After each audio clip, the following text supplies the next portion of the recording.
EO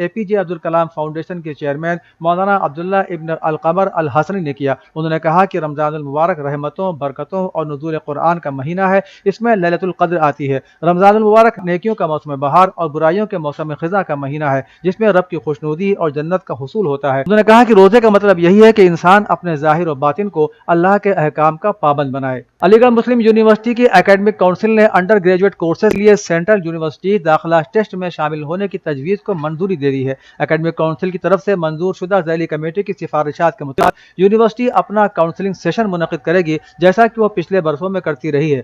AMU سے تسلیم شدہ مدارس اداروں کے امیدوار ضابطے کے مطابق CUET کے اسکور کی بنیاد پر داخلہ لینے کے اہل ہوں گے، بشرطے کہ وہ ایڈمیشن گائیڈ میں مذکور اہلیت کی شرائط کو پورا کرتے ہوں۔ اتر پردیش حکومت نے ریاست کے 3.6 کروڑ راشن کارڈ ہولڈروں کو ڈیجیٹل لاکر کی سہولت دینے کی تیاری کر لی ہے۔ اس کی مدد سے راشن کارڈ ہولڈروں کو اب ملک میں کہیں بھی راشن لینے میں کوئی پریشانی نہیں ہوگی۔ وزیر اعلیٰ کے دفتر کی طرف سے ہفتے کو دی گئی معلومات کے مطابق ریاستی حکومت کے انفارمیشن ٹیکنالوجی محکمے نے ریاست کے راشن کارڈ ہولڈروں کو ڈیجیٹل لاکر سہولت دینے کے کام کو اپنی 100 دن کی حکمت عملی میں شامل کیا ہے۔ یہ سہولت ملنے پر کوٹے دار راشن کارڈ میں کمیوں کا بہانہ بنا کر مستفیدین کو راشن دینے سے منع نہیں کر سکیں گے۔ جسونت نگر اسمبلی سیٹ سے منتخب MLA شیوپال سنگھ یادو نے MLC انتخابات کے لیے اپنا ووٹ ڈالا اور واپسی میں انہوں نے صحافیوں کو بتایا کہ یہ خفیہ رائے شماری ہے۔ اس کے علاوہ انہوں نے پروفیسر رام گوپال یادو کے بیان پر تبصرہ کرنے سے بھی انکار کیا۔ شیوپال سنگھ یادو نے نامہ نگاروں سے کہا کہ بہت جلد مناسب وقت آنے والا ہے جس پر میری طرف سے بڑا اعلان کیا جائے گا۔ انہوں نے کہا کہ نتیجہ آنے کے بعد دیکھ لینا،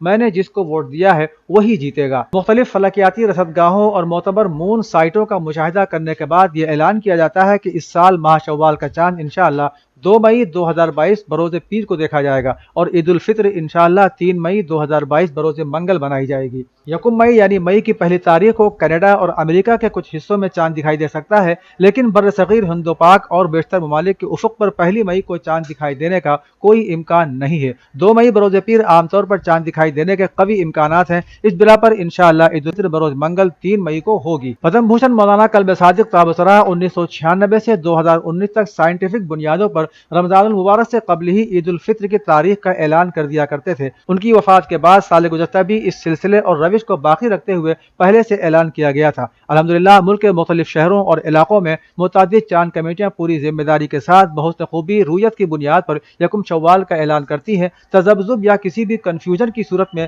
چاند کمیٹیوں کے مشترکہ اعلان کو ہی قبول کیا جائے گا۔ یہ خبر ڈاکٹر کلب سبطین نوری کی ID سے اودنامہ کو موصول ہوئی ہے۔ درگاہ میاں رحمۃ اللہ علیہ میں تراویح کا پہلا دور مکمل ہونے پر فرحت حسن خان و صحافی عزیز صدیقی نے مبارکباد پیش کی ہے۔ 20 برسوں سے 5 پارہ تراویح کا اہتمام درگاہ دادا میاں خانقاہ شاہرضا میں ہوتا آ رہا ہے، جس میں آج ایک بار پھر قرآن پاک مکمل کیا گیا، جس کو حافظ و قاری وارث صاحب صدر بازار نے سنایا اور درگاہ کے حافظ انور نے ان کے پیچھے قرآن پاک سنا، جس میں کثیر تعداد میں لوگوں نے شرکت کی۔ اس موقع پر درگاہ دادا میاں کے سجادہ نشین حضرت خواجہ محمد صباحت حسن شاہ نے ملک کی خوشحالی اور ترقی کے لیے دعا کی۔ اودنامہ کے جہانما صفحے پر شائع رپورٹ کے مطابق وزارت حج اور عمرہ نے رواں سال 10 لاکھ مقامی اور غیر ملکی زائرین کو حج کی سعادت حاصل کرنے کی اجازت دے دی ہے۔ واضح رہے کہ گزشتہ 2 سال کورونا وائرس کی وجہ سے انتہائی محدود تعداد میں لوگوں کو حج کرنے کی اجازت دی گئی تھی، لیکن اب وائرس کے کیسز میں بڑی حد تک کمی اور دنیا بھر میں اکثر آبادی کی مکمل ویکسینیشن کی بدولت اس سال بڑی تعداد میں لوگوں کو حج کی اجازت دی گئی ہے۔ وزارت حج و عمرہ کی جانب سے جاری اعلامیے کے مطابق اس سال دنیا بھر سے 10 لاکھ زائرین حج کی سعادت حاصل کر سکیں گے۔ بیان میں کہا گیا ہے کہ سعودی حکومت کے لیے یہ بات انتہائی اہمیت کی حامل ہے کہ وہ حج زائرین کے ساتھ ساتھ مسجد نبوی کی زیارت کرنے والوں کی حفاظت اور سیکیورٹی کو یقینی بنائے۔ پاکستانی وزیر اعظم عمران خان سپریم کورٹ اور پاکستان کی ہدایت پر ہفتے کو ہونے والے قومی اسمبلی کے اجلاس سے غیر حاضر رہے، جس میں ان کی قسمت کا فیصلہ اپوزیشن کی طرف سے پیش کی گئی تحریک عدم اعتماد کرے گی۔ اس سے پہلے صبح 11 بجے اجلاس کے آغاز کے ساتھ ہی اپوزیشن کے ہنگامہ آرائی کے باعث اجلاس دوپہر 1 بجے تک ملتوی کر دیا گیا۔ اپوزیشن کے لیڈر شہباز شریف نے اسپیکر اسد قیصر سے سپریم کورٹ کی ہدایت پر عمل کرنے کا مطالبہ کیا۔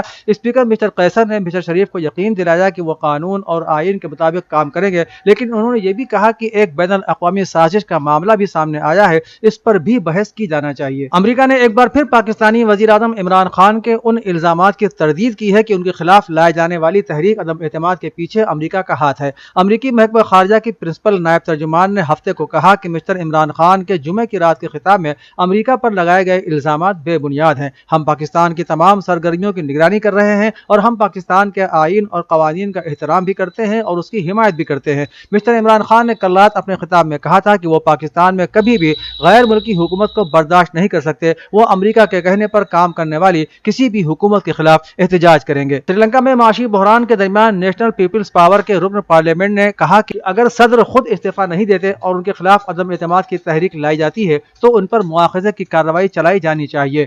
خلیج ٹائمز نے ہفتے کو یہ رپورٹ دی ہے۔ مسٹر ہیرات نے کہا کہ عوام کے سامنے آنے والے معاشی چیلنجوں سے نمٹنے کے لیے پارلیمنٹ کو پہلے سیاسی بحران کا حل تلاش کرنا چاہیے۔ انہوں نے زور دے کر کہا کہ وہ اور ان کی پارٹی صدر کے خلاف مواخذے اور عدم اعتماد کی تحریک دونوں کو آگے بڑھانے کے لیے تیار ہے۔ اسلامی جمہوریہ ایران کی وزارت خارجہ کے ترجمان سعید خطیب زادہ نے جمعے کی شب ایک بیان میں فلسطینیوں کی جدوجہد کو مقبوضہ قدس کے مقدس مقامات کے خلاف صہیونی حکومت کے بار بار توہین آمیز اقدام اور فلسطینی عوام کے خلاف اس کے مسلسل جرائم پر رد عمل سے تعبیر کیا۔ انہوں نے فلسطین کی مظلوم قوم کے خلاف نسل پرست صہیونی حکومت کی کھلم کھلا دہشت گردی اور اسی طرح اس حکومت کی طرف سے فلسطین کی مظلوم قوم کی روزانہ تحقیر، بڑے پیمانے پر محرومیت، نسل پرستی، سرکوبی، قتل عام اور قید کو مقبوضہ سرزمین میں ہر طرح کی بدامنی کی اصل وجہ قرار دیا۔ سعید خطیب زادہ نے دنیا کی سبھی قوموں، حکومتوں اور بین الاقوامی حلقوں سے اپیل کی ہے کہ نسل پرست صہیونی حکومت کے ناجائز قبضے اور اس کی دہشت گردی کے مقابلے میں اپنی حفاظت کے جائز حق کے اصول کی بنیاد پر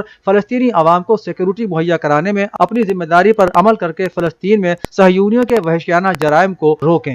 اودھ نامہ میں شائع مضامین کو مکمل طور پر پڑھنے کے لیے اودھ نامہ کی ویب سائٹ www.awadhnama.com پر وزٹ کریں اور ای پیپر پر کلک کریں۔